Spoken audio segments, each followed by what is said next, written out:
Kur'an-ı Kerim tilavetleri için Necip Sevim hocamızı huzurlarınıza davet ediyorum. Buyurun hocam. Euzubillahimineşşeytanirracim.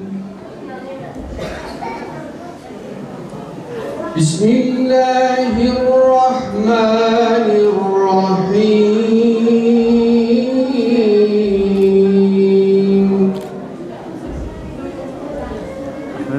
أقم الصلاة لدلوك الشمس إلى غسق الليل وقرآن الفجر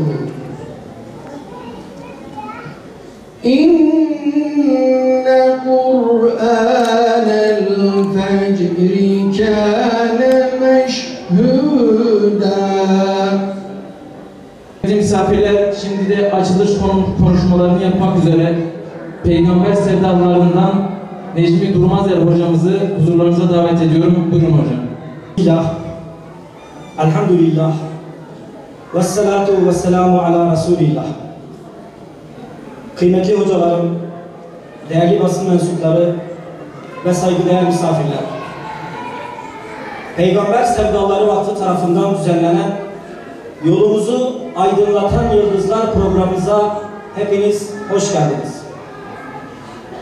Vakfımız tarafından ilan edilen Kasım ayı sahabe ayı çerçevesinde yıllardır Kasım ayında her biri gökteki yıldızlar mesabesinde olan Peygamber Efendimizin yol arkadaşları ve İslam'ın ilk kahramanlarını yad etmeye, onları tanımaya ve tanıtmaya çalışıyoruz. Kıymetli misafirlerimiz, şimdi de sizleri eserlerini seslendirmek üzere grup davetiyle sanatçılarımız ile baş başa bırakıyorum. Buyurun kıymetli abiler.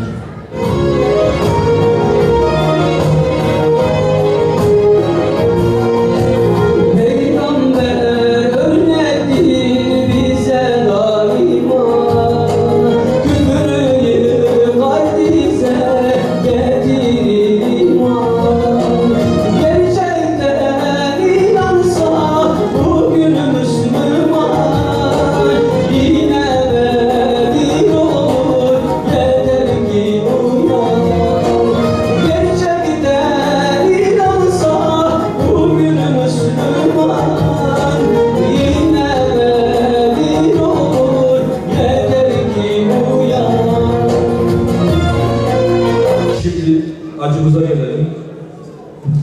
Acımızı deşelim biraz. Ya Selahattin Eyyubi rahimahullah. Ben onu gençlere ezberletiyorum. Seminerlerde, derneklerde ezberletiyorum. Bir gün ona diyorlar ki efendim Kudüs'ü fethettiniz. Bir daha buraya geri gelebilirler mi? Bir daha Kudüs'ü elinizden alabilirler mi? O şu tarihi cümleyi söylüyor. Gençlere bunu ezberletiyorum. لَنْ يَرْجِعُوا إِلَى بِلَادِنَا مَا دُمْنَا رِجَالًا. Bu kadar. Bu kadar. Onlar asla bizim memleketlerimize, beldelerimize bir daha gelemezler. لَنْ يَرْجِعُوا إِلَى بِلَادِنَا. Asla gelemezler. Ama مَا دُمْنَا رِجَالًا. Biz adam olduğumuz sürece gelemezler. Biz adam olursak gelemezler. Şimdi geldiklerine göre 150 yıldır geldiklerine göre 100 yıldır bizim bir şeyimiz gitmiş. Bir şey gitmiş yani. Şimdi bakın, Endülüs'ün son sultanı Ebu Abdullah 12. Muhammed, annesi Ayşe Hatun. Bu Ebu Abdullah 1492 senesinde Gırnata'nın anahtarlarını, yani şehrin anahtarlarını, son anahtarları Hocam kaçıncı Ferdinand'tı? 3. Ferdinand. 3. Ferdinand'a teslim edecek. İspanya kralına. bu son hükümdar, son sultan anahtarları teslim etmiş, oradan ailesiyle Fas'a geçecek. Ve Fas'a geçmeden bir tepeye çıkmış. Bir tepeye çıkmış. Yanında annesi var. Ağlıyor bu sultan. Ebu Abdullah ağlıyor. Şehre bakıp ağlıyor.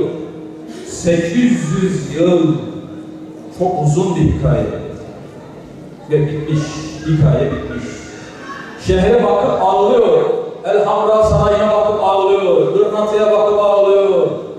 Annesi orada şu tarihi sözü söylüyor. Neam yebni ibkiken nisa. Oğlum evet şimdi kadınlar gibi ağla. Bize aslında bu yanlış çevriliyor. Yanlış çeviriyoruz bunu. Çok özür diliyorum. Bunun Türkçesi şudur. Ağla oğlum. Avratlar gibi ağla. Türkçesi budur. Çok özür diliyorum. Yani avrat eskiden kötü manaya gelmiyordu. Şu an Türkçe'de biraz kaybolmuş da. Kadınlar gibi ağla oğlum. Melike, bir hükümdar iken ağla. Niçin? لَنْ تُدَافِعْ عَنْهُ كَرِّجَالٍ. Sen bu şehri adam gibi savunmadın ki, adam gibi direnmedin ki, ağla oğlum şimdi. Ağla.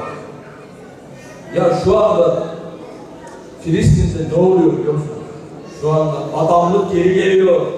Ümmetin adamlığı geri geliyor. Geri geçemiyor.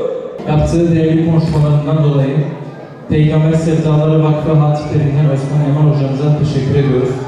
Elhamdülillahi Rabbil alemin. Vel-âkibatu lil-muttaqîn. Ve lâ udvâne alel-zâlimîn.